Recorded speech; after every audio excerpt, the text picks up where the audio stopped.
ফজরে যান নাই, আল্লাহ বলেছে ফেরেশতাদেরকে, থাক, লিখিস না, জোহরে আসবে।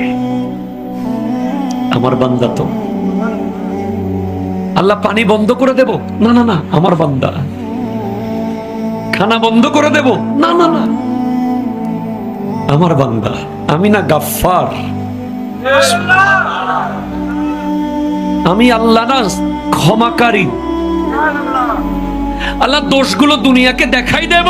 না না না, আমি সাত্তার। রহমতের চাদর দিয়ে ঢেকে রেখেছেন। আপনি জান নাই?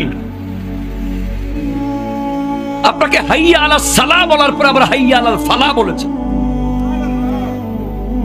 হাইয়া আলা সালাহ বললে হতো, ফালাহ কেন বললো? আরে তোর লাভের জন্য আয়। আমি আল্লাহকে, তুই সিজদা করবি, লাভটা আমার হবে না, তোর হবে।